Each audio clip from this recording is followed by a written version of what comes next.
So my name is Dr. Andrew Wooff. I'm an Associate Professor of Criminology at Edinburgh Napier University. I'm also Head of Social Sciences at Edinburgh Napier University. And I wear a number of different hats. So I'm part of the Scottish Institute for Policing Research, involved there mainly in a kind of in the education and leadership work, but been doing different stuff on community policing in different contexts. So I've been at Edinburgh Napier for 6 years now, started in 2015. Prior to that, I was a research associate at University of Sheffield in the Centre for Criminological Research. And then before that, I was an undergraduate master's PhD student at the University of Dundee, where actually I was based in geography of all places. So yeah, I've kind of taken a bit of a shift to being criminology now, but yeah, it's grand. So I live in a place called Bridge of Erne, which is just outside Perth in Scotland, between Edinburgh and Dundee. So it's a wee village up in kind of Highland Perthshire.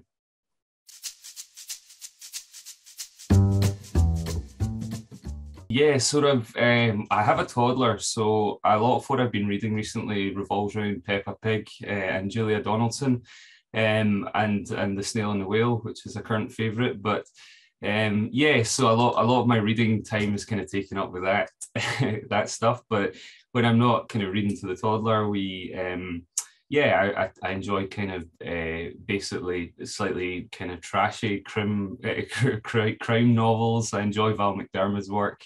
Well, I've been reading an interesting book recently on kind of the autumn, and the autumn, it's by a guy called Jim Crowley, and he kind of focuses on the way that the autumn in Scotland, the rhythms of the seasons and the kind of changing colour and the changing sort of atmosphere in Scotland in that sort of period of time. So that's a really nice book that I've been reading. In terms of watching, what I've been watching recently, we've been kind of watching quite a lot of Vigil, a different sort of, I guess, TV series that have been on. Bake Off's a favourite, and also MasterChef in this house. So yeah, just basically quite light reading. In terms of listening, I listen to quite a lot of older music. I enjoy kind of old sort of rock stuff. I enjoy a lot of Springsteen, that kind of music, but I also listen to a lot of podcasts. So a favourite of mine's Off the Ball, which is a kind of topical football show in Scotland that comes out every Saturday. Also, actually, I've been listening to a great podcast by the Scottish Centre for Crime Justice Research called Just Humans, and it's a series kind of produced by Ali Fraser at Glasgow, and he has different guests on from around the Scottish Centre for Crime Justice Research, and it really is a beautiful podcast because it kind of focuses on different parts of these people in terms of how their research is fed through. So people like Anna Sami, for example, there was a really beautiful podcast about the kind of nature of researching in islands and the impact of kind of the seasons and the darkness and the light and the weather and the contrasts. So that's I'm really enjoying that sort of series of podcasts that we're on just now.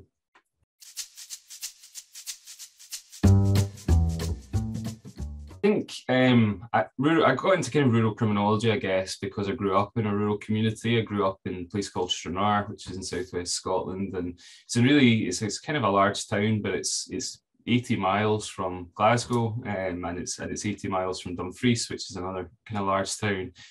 So it feels like a bit of an island community, I guess. It's where the ferry port is for Ireland, and my grandpa was a police officer in the town, so I guess it's an interesting place, Stranraer, because of the ferry port. There's a lot of high-level policing stuff like counter-terrorism, serious sort of drug squads, that kind of thing.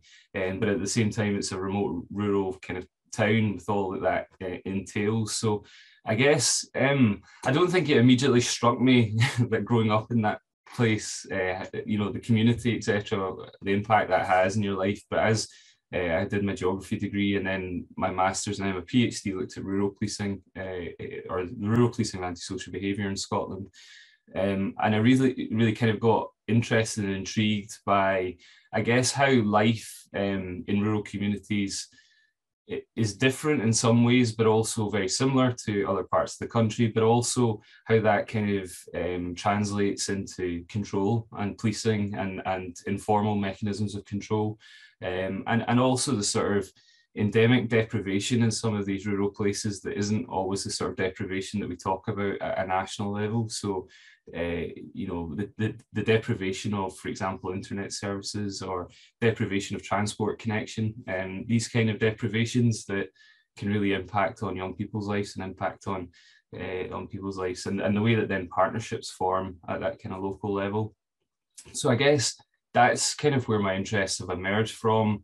And I would sort of see a lot of that in the work I'm doing just now. So I've got a couple of projects on the go. One's just about finished, which was looking at the kind of policing of the pandemic in rural communities. So looking at how the sort of legislation that was brought in when COVID-19 really kicked off last March, and thinking about how that impacted on the policing in these communities. So with the lockdown measures, how did that translate into the policing of big spaces, big different, large community, even disparate communities, and how does that work in a situation in Scotland where we have a single police force, so services have been centralised for the last sort of 10 years or so, and that's had an impact, adverse impact on a lot of rural communities feel in terms of policing. So we were kind of interested in trying to understand a little bit about how those relationships were kind of being navigated in the policing sphere through COVID. A couple of other projects I'm working on, one funded by the SRC, which is looking at local authority partnerships across Scotland through the pandemic as well. So it's quite linked to the first project. And in there, one of the really interesting kind of things that's emerging is this challenge between the national government decision making with COVID and a very small group of people that are taking a lot of very big and impactful decisions about our lives. How that is almost like disconnected from communities because there isn't the sort of normal processes, I guess, of checks and balances in terms of how these laws are kind of being legislated and then imparted on different communities. And at the same time, these sort of rural communities are really picking up a lot of the gaps, a lot of the pieces in terms of service provision, right? And in terms of being able to identify who is vulnerable and requires a kind of response in terms of food and other kind of local responses. So the community are doing a lot of the legwork in terms of delivering services at a time when the national government are making quite impactful decisions that are having real impacts on these communities, particularly around things like tourism. So yeah, they're the kind of, that's where I'm kind of working just now. And hopefully those projects are going to be completing before too long though.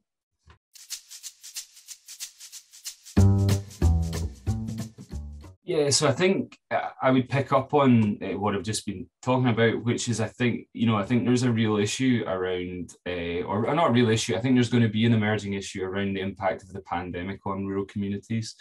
And I'm thinking about that in a kind of broad way. So thinking about it in terms of mental health, in terms of how people have coped, but also like moving forward, a lot of services are continuing in an online environment, including police forces being able to be accessed more in an online sphere than potentially in a face-to-face sphere. But we still have huge parts of the country that have, digital deprivation, that don't have access to internet or good phone signal. And these people, and it's really expensive, to be accessing the internet or calls like this through a phone. So, and through the pandemic, a lot of the services that people would have used, potentially libraries and things, get shut down, right? So I think there's a real kind of challenge here about how rural communities in particular engage and how we move forward with the best learning from the pandemic, right? The breaking down of the barriers, the working together with organizations, the community empowerment, the community engagement, the feeling that, we were at one point all in this together. I'm not sure it feels like that now, but at one point that was kind of the mantra, and there was a real feeling that communities could get behind behind life, get behind, you know, solving problems, helping each other, looking out for your neighbours, all that sort of thing.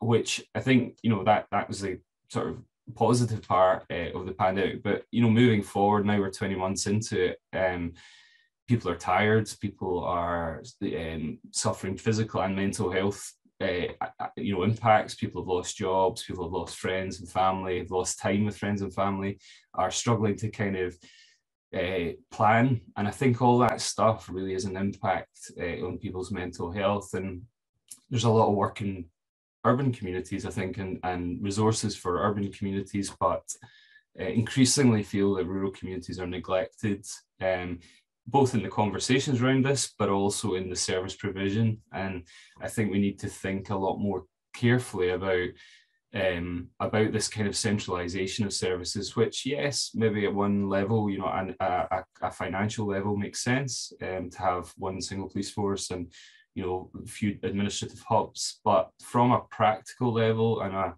engaging with community level, I think it can have a real kind of adverse impact for trust, for kind of being able to engage and respond in a speedy manner. So in terms of my magic wand, I think I would sort of make a plea, in a sense, to try and think forward in terms of listening to communities, engaging better with rural communities, working, you know, looking at what bits have worked well, and working those things through. You know, we often talk about hard to reach people.